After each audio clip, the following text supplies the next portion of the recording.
Sebagai pemegang saham pengendali, Gubernur Maluku Hendrik Lewerisa menghadiri secara langsung forum rapat kerja PT Ban Maluku Maluku Utara tahun 2025 yang dilaksanakan dengan sorotan tema Strong Ban, A Bright Future, Strengthening Liquidity, Digitalization and Profitability. Forum tersebut dilaksanakan di ruang rapat lantai 4 kantor Ban Maluku Maluku Utara pada Jumat, 23 Mei 2025, yang dihadiri juga oleh Direktur Utama dan jajaran direksi, Kepala Divisi, Ketua Satuan Kerja Kantor Pusat, pimpinan cabang dan cabang pembantu, serta unsur terkait. Gubernur pada kesempatan itu menyampaikan beberapa hal penting sebagai masukan kepada Ban Maluku Malut yang diantaranya ialah, Gubernur mengarahkan untuk memastikan tata kelola harus bisa dilakukan dengan baik, karena tata kelola ban ini menjadi salah satu top prioritas baginya sebagai pemegang saham pengendali. Sebagai bagian dari sumber daya di Bank Maluku Maluku Utara, saya mau menyampaikan bahwa soal tata kelola bank ini menjadi sesuatu yang top prioritas bagi kita. Saya tidak tahu Bapak punya prioritas apa, tapi sebagai pemegang saham pengendali, bagi saya ini soal tata kelola. Mengapa? Karena ya kita punya peluang pasar ada, kita punya sumber daya manusia yang mendukung juga tersedia, dan kita punya regulasi yang kondusif mendukung industri perbankan. Tapi kalau dikelola secara tidak baik, kalau tata kelola kita juga salah atau buruk, maka kita tidak bisa berharap kita mendapatkan hasil yang baik. Saya senang sekali dalam mendapat laporan dari Pak Dirut bahwa di triwulan pertama tahun 2025, pertumbuhan atau capaian Bank Maluku Maluku Utara ini kan menunjukkan angka yang sangat positif. Ini sesuatu yang baik sebenarnya. Nah, dalam konteks tata kelola itu saya meminta kesadaran kita semua untuk kita memiliki rasa kebersamaan. Artinya soal manajemen oke. Tapi memanage sumber daya yang beragam, individual yang berbeda ini Pak Dirut, kan sebenarnya membutuhkan juga ada kebersamaan, ada sense of unity di antara semua pihak, semua stakeholders yang ada di Bank Maluku Maluku Utara ini. Jadi kita tidak bisa bergerak sendiri, kawan, kita bisa bergerak sendiri. Jangan sama seperti pemerintahan. Saya ini di pemerintahan baru 3 bulan jadi gubernur, dan saya melihat ego sektoralnya itu masih kuat sekali. Saya kira ini peradaban yang tidak boleh ada di perbankan. Ya.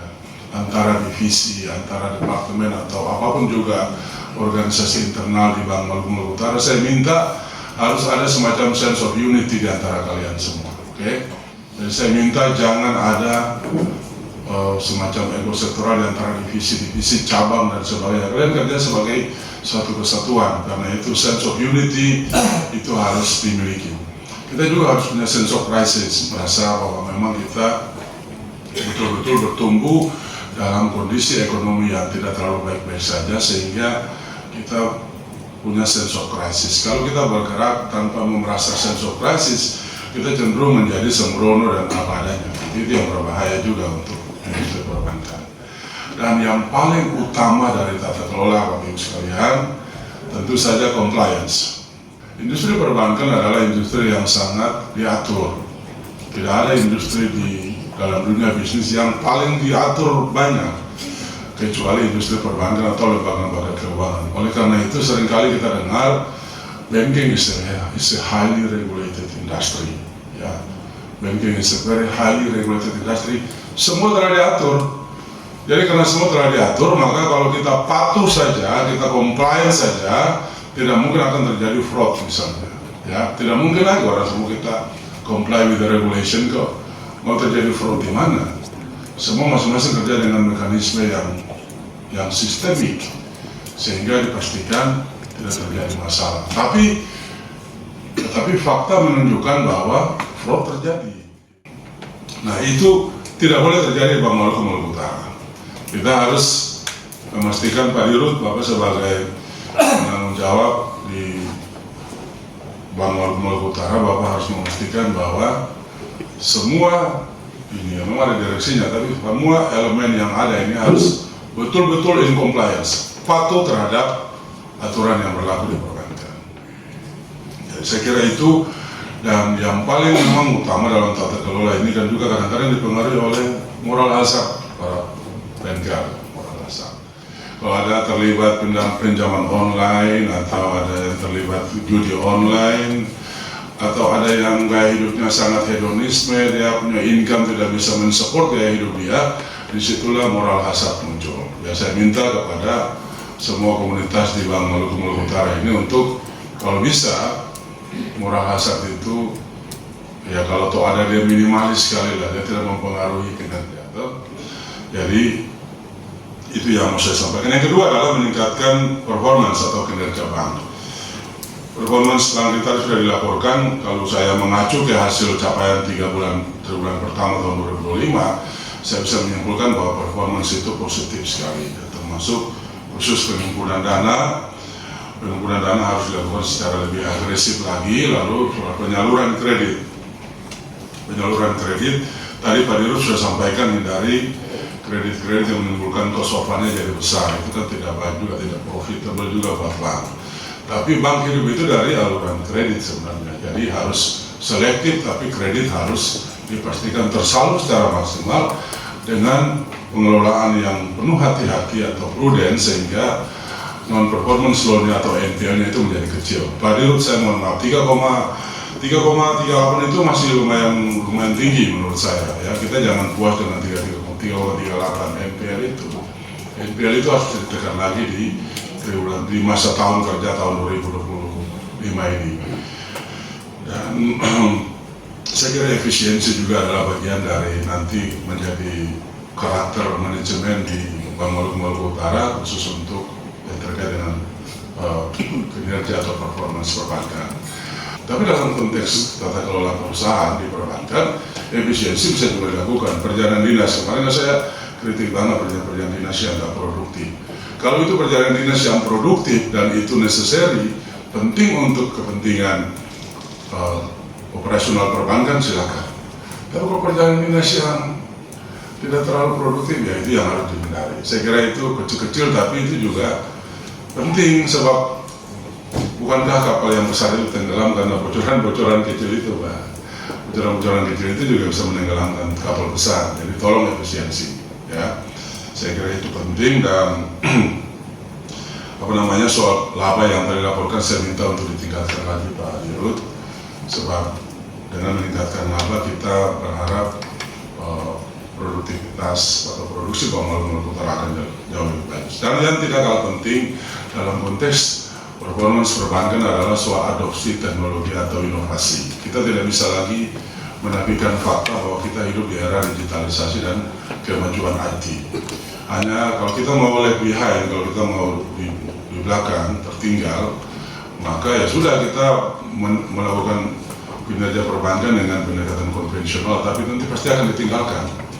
Mau tidak mau, saya minta Pak Dirut mungkin bagian divisi, saya tidak tahu namanya apa, teknologi, ya tolong dikembangkan. Jadi tolong pastikan peningkatan inovasi sebagai modal untuk meningkatkan performance dari Bank Maluku Utara. Saya kira yang paling penting juga adalah membangun, kan kita ini kerja sebagai satu organisasi.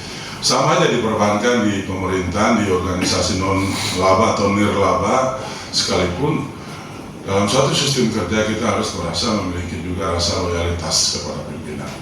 Kita juga punya pimpinan. Saya meminta kepada teman-teman di Bank Maluku, selain loyal kepada pimpinan, juga teman-teman harus punya militansi menjaga reputasi Bank Maluku. Itu dia harus militan dalam diri. Kok gampang sekali saya mengkonsumsi berita di media, baik itu medsos maupun media cetak, terkait dengan Bank Maluku. Kok gampang sekali, kok bisa ada informasi yang bocor ke media segampang itu ya? Saya minta Pak Dirut, ini tidak sehat kalau itu terjadi.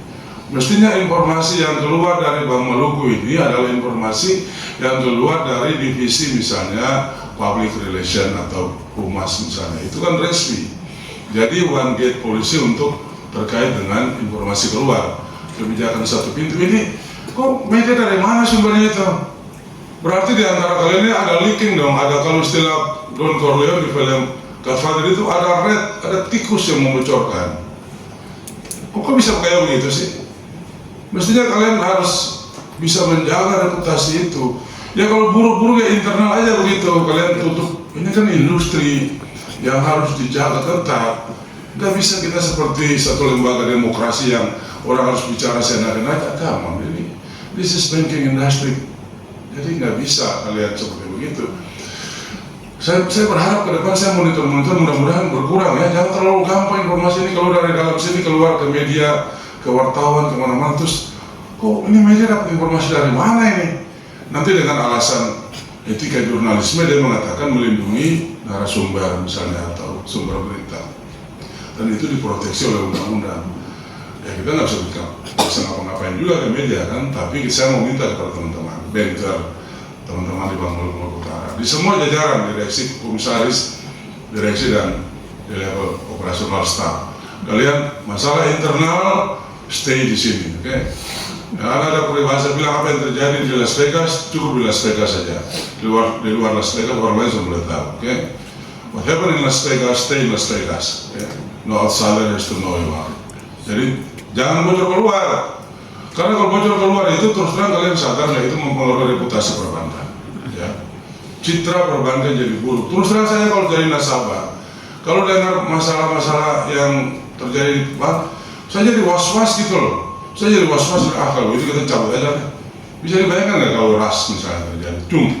Apa yang terjadi dengan Bank Maluku Utara, bank kebanggaan rakyat Maluku Utara ini?